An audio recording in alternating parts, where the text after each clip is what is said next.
போகிறோம் பூரி. இங்கே பாருங்கள், அதுக்கு கோதுமை மாவு எடுத்துருக்கோம், 2 மாம்பழம் எடுத்துருக்கோம். இந்த மாம்பழத்தை நான் பியூரி போட்டு வந்துடுறேன்.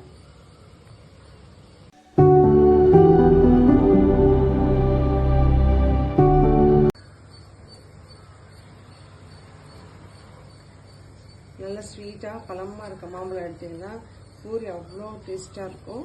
பூரிக்கு வெறும் தயிர் வச்சு கூட சாப்பிட்றலாம். பாருங்கள், பசங்களுக்கு கொடுத்து அனுப்புங்க லஞ்சுக்கு. சூப்பராக பசங்க சாப்பிட்டு வருவாங்க. சாப்பரில் மாம்பழம் போட்டாச்சு.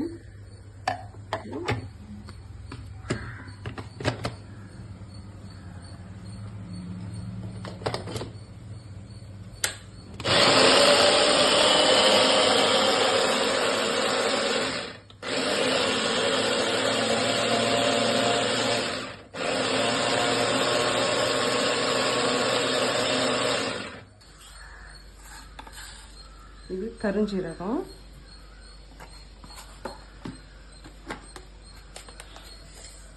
கோதுமை மாவுக்கேற்ற உப்பு,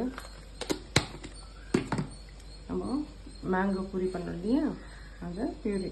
தண்ணி ஊற்ற வேண்டாம். இந்த மேங்கோவில் ஃபஸ்ட்டு இந்த மாவை பிசைஞ்சிட்டு தேவைப்பட்டுச்சுன்னா தண்ணி ஊற்றலாம். இப்போ இது தண்ணி தேவைப்பட்டுச்சுன்னா தான் போடணும். மாம்பழம் இது பாருங்க, பூரி செய்யறதுக்கு வந்து மாவு வந்து இவ்வளோ கெட்டியாக இருக்கணும், ரொம்ப தண்ணியாகிடக்கூடாது. சரிங்களா? இப்போ இது பூரி எப்படி செய்யறேன்னு பாருங்க. ஃபஸ்ட்டு நம்ம இது எல்லாத்தையும் உருட்டி வச்சுப்போம். என் சின்ன பொண்ணுக்கு காலேஜ் டைம் ஆகிடுச்சு, அதனால் ஃபாஸ்ட்டாக செய்கிறேன். மதியம் இதுலேயே வந்து என்ன பண்ணேன்னா ரோல் கொடுத்துட்டேன். சப்பாத்தி செஞ்சு முட்டை ரோல் ஆம்லெட் மாதிரி போட்டு, அந்த ரெசிபி வேணும்னா கேளுங்க, நான் அதையும் செஞ்சு தரேன். இதே மாவில் தான் செஞ்சேன், சூப்பராக வந்திருக்கு. உள்ள மேலே மஷ்ரூம் ரோல், இது ஆம்லெட் வித்து மஷ்ரூம் ரோல். இந்த ரெசிபி வேணும்னா கேளுங்க, செஞ்சு தரேன்.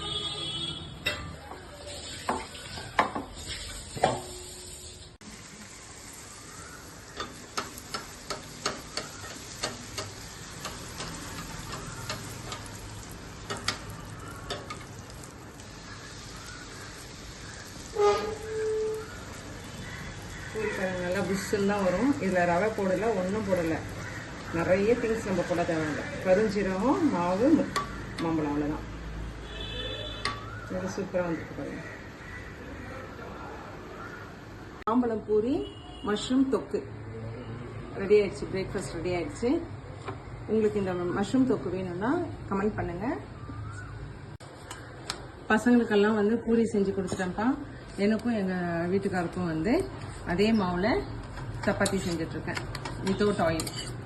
இதுவும் செம்ம டேஸ்ட்டாக இருக்கும். இது வந்து டயட் சப்பாத்தி, டயட் மேங்கோ சப்பாத்தி.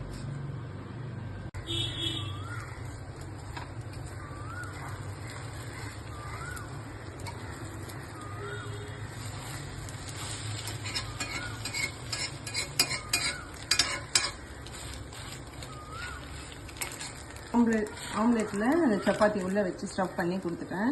செம்ம டேஸ்ட்டாக இருக்கும். இது வந்து ஆம்லெட்டில் ஸ்டஃப் பண்ண மாம்பழ சப்பாத்தி. இது வந்து மஷ்ரூம் தொக்கு. இது வந்து ஜிம் போகிற பசங்களுக்கு ஹை ப்ரோட்டீனாக இருக்கும், நல்ல ஃபைபரும் இருக்குது, ரொம்ப ஹெல்த்தியாக இருக்கும்.